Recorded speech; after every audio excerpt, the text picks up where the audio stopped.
time for To the Redskins. our Redskins report. Here is Trevor Matich, a former Redskins elite long snapper and WMAL's Redskins analyst, and that is not him singing. Hello, Trevor. How are you? Good morning, Brian. Good morning, Larry. All right. So we got this preseason game tonight, and I want to ask you, let's just get into it. How's RG3 looking in all the practices thus far? Well, he's improving in some ways, and he's showing the same old boat anchor that's dragged him down the last several years. Which is holding on to the ball too long. Right? That's right. And so that's one thing for fans to watch for in this game, because if he holds the ball too long, it typically means that at this stage, certainly, that he's not recognizing what the defense is doing. If guys are covered, you're not going to stand in the pocket and wait for them to come open. You'll throw it away or you'll run.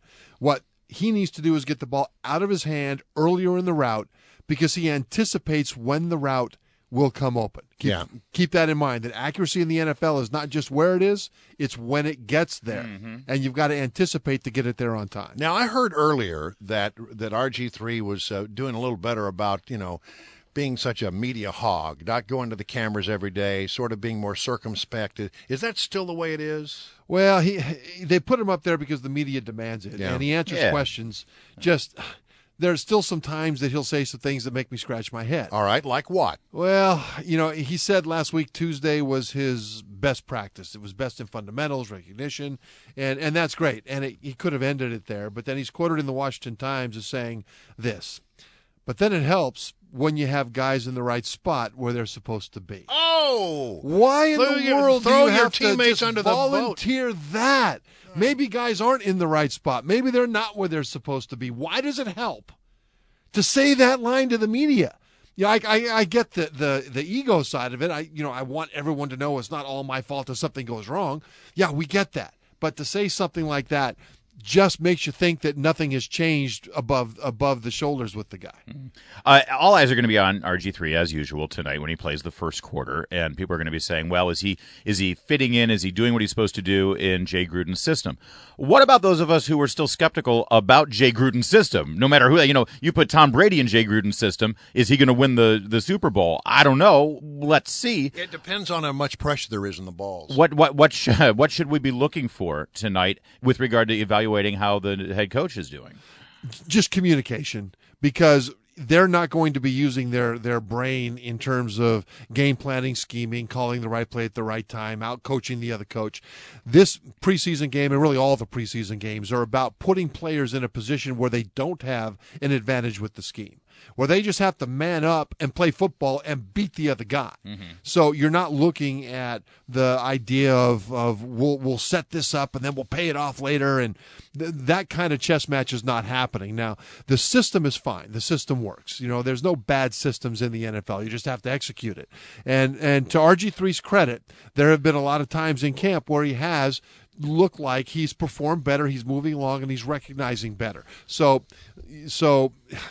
but he won't have the scheme advantage. That's why in this game, if he runs around, if he's running, fans can know that he's not recognizing. Hold on a second now. I gotta call you on this, Trevor. Yeah. Last time you were here, we talked about the Tom Brady Deflategate thing, and you referred to Tom Brady as possibly the greatest quarterback ever to play the game. Possibly. Right? And with his rings, with his records.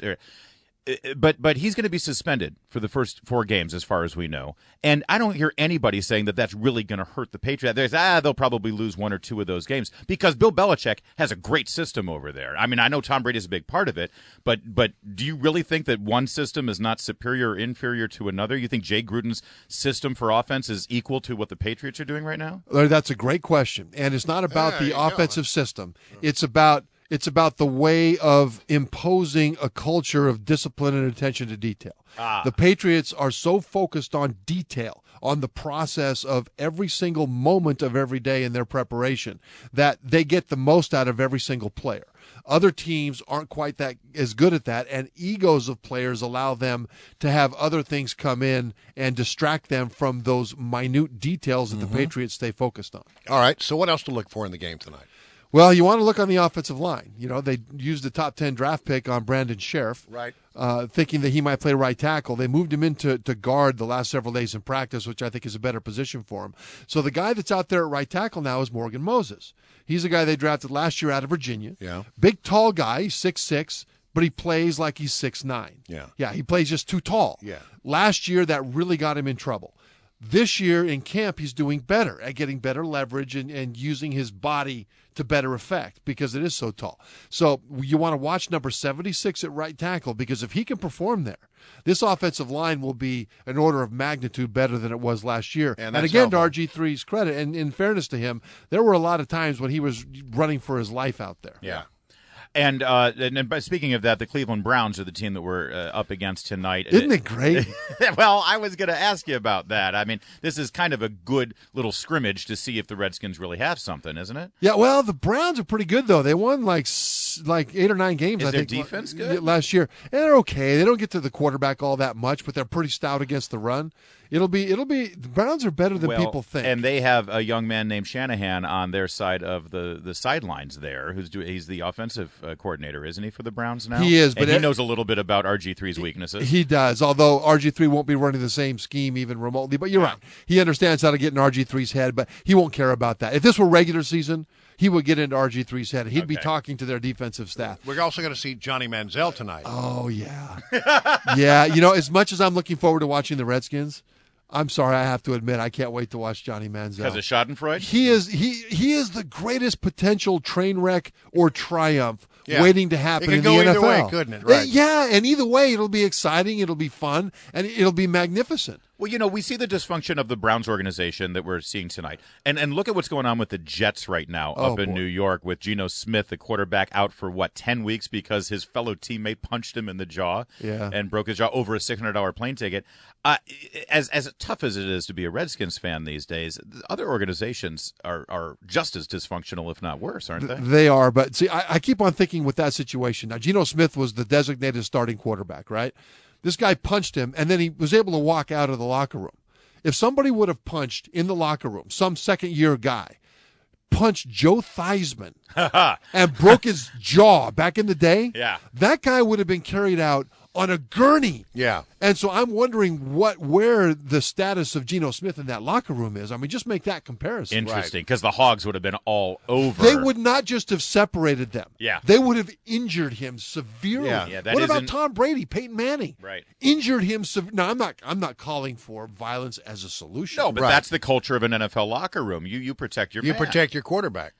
And especially if he's the guy of that kind of stature That and caliber. respect. Yeah. That's an interesting Respect. insight. I hadn't heard anyone talking about that. Clearly, Speaking of quarterbacks and respect, Tom Brady, and maybe a lack of respect, I don't know. The Deflategate, the things going on in New York yesterday, what do you think? Well, the judge has been very harsh on the NFL, although the judge has said, according to Adam Schefter, who's been in the courtroom, that no, you should not read into his questions what his decision might be because he's playing devil's advocate. But he asked the NFL where the direct evidence of Tom Brady's involvement in the deflated footballs is. Where's that direct evidence? The NFL came out with all kinds of circumstantial evidence. The judge asked for direct evidence, and they finally had to admit that there was no smoking gun. And so that is heavily in Tom Brady's favor. Yeah.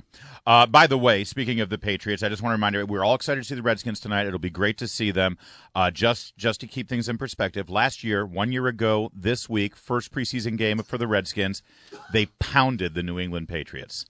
They beat them 23-6. Patriots went on to win the Super Bowl. The Redskins, not so much. Not so much. Not so much. So Not so much. the score is not that important. It doesn't mean anything. Watch individual players, That's especially right. watch quarterback and right tackle. Trevor Matich, great to have you. Always as a pleasure. It's football season. Thanks, Trevor Trevor. Matich Great to is be here, and I have not yet been eaten by a bear, which is good.